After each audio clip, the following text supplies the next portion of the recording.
I'm Jenny, commonly referred to as Jane from G.I. Jane's Shooting Sports.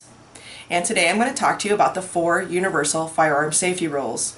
This is my very first YouTube video, so please be gentle because I'm sure I'm going to mess up here and there a little bit. But hopefully I'll get better at it and I'll be able to keep them coming with little informational tidbits so that we all can handle our weapons safely and more effectively each day. So before I get going, I want to explain to you one of my training tools. This is an industry training gun, also called a red gun. Could come in red, orange, yellow, blue, a variety of different colors. This one happens to be orange. What this is an injected piece of plastic. There are no moving parts. This is just one solid piece of plastic. So this will be able to let me show you what you can and cannot do in a very safe manner. So we're going to begin. Rule number 1. Treat every weapon as if it's loaded.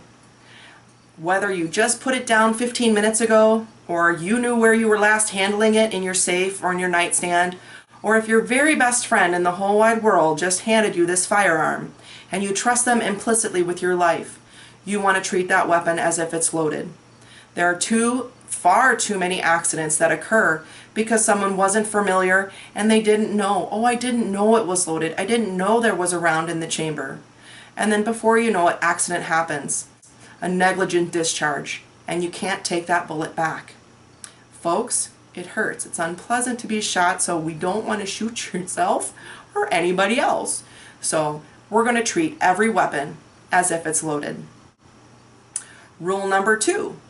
Never point the weapon at anything you don't intend to destroy. We're not going to point it at me. We're not going to point it at you. We're not going to point it at the big plasma screen TV that the hubs just spent way too much money for. We're not going to point that at anything or anyone that we don't intend to destroy. Okay, if you're in your home, obviously if you're on a range, let me step back a minute. If you're on a range, your best, most safest direction would be downrange, where the targets are, or against the berm. A berm is a giant hill, so you want to make sure that you keep that weapon pointed in a safe direction at all times. If you're in your home and you don't really have a whole huge variety of options, you can point the weapon down at the ground if you're on a single story. Be cautious with this if you're upstairs, because most of the time it'll be fine, but we don't really want to play games and gamble when it comes to that kind of thing. So if you're in a single story dwelling, you can point the weapon down at the ground, away from your feet, and that's a safe direction. If you're practicing, maybe doing some dry practice, use an exterior wall. Try not to use the walls that connect the rooms inside your home. These walls are seldomly reinforced and are rather thin. So you easily can have a round. If a round accidentally goes off, it can easily go through one of those walls into your child's room, into your living room, into your kitchen, into someone or something that you did not intend. So we don't ever want to point that weapon at anything we don't intend to destroy. Rule number 3, we want to keep our trigger finger off the trigger and even a couple more steps off that trigger and outside the trigger guard until we intend to fire. It can be off the trigger but still inside that trigger guard. Well, we don't want to run a risk of, if you trip, sneeze, fall down, get startled, or what the situation is, that you accidentally or negligently discharge that weapon just by a flinching mechanism. So we want to keep our finger straight and off the trigger and outside that trigger guard. There are points on each handgun and on each weapon that can serve as what a lot of folks call reference points. Okay, these reference points, this particular red gun is modeled after a Glock. So on Glocks, they have these nice little takedown levers that you take when you're disassembling the weapon for cleaning.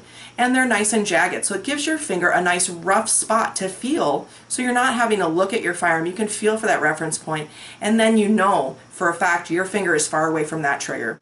Okay, 1911s will have like a little nub from the takedown lever for that. XDs have a little semicircular shape that kind of feels like a little half moon, and you can use that reference. And if your firearm doesn't have any of those, you can always use the lip here of the ejection port and just feel for that edge. That's a good reference point too.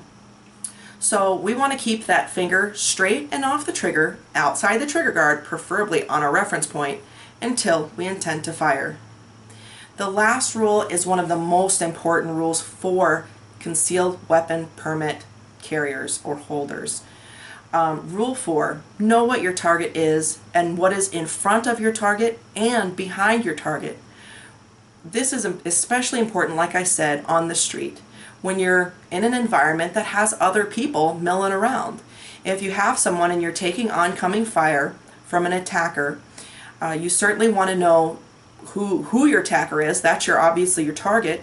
You want to know who's in front of it. You don't want to shoot, old lady Moses, Grandma Moses, or little Tommy. You don't want to shoot either one of those individuals. You also want to pay attention to what's behind your attacker. If you are up close and personal with your attacker, you may encounter situations such as over-penetration of your round, which means your bullet, once leaving the gun, goes into your attacker and out the backside of your attacker and will continue to go through whatever else is behind it.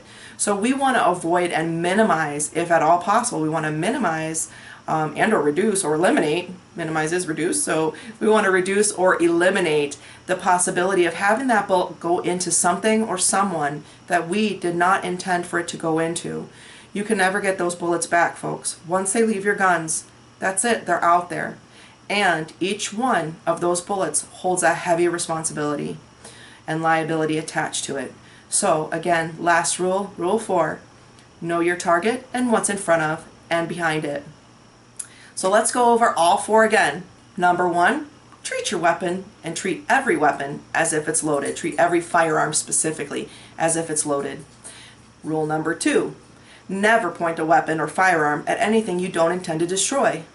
Rule number 3, keep your finger straight and off the trigger and on that reference point outside of the trigger guard until you intend to fire. And rule number 4, know your target and what is in front of and behind it. So thanks for your patience. I appreciate your time. Please subscribe and watch more videos as they come out.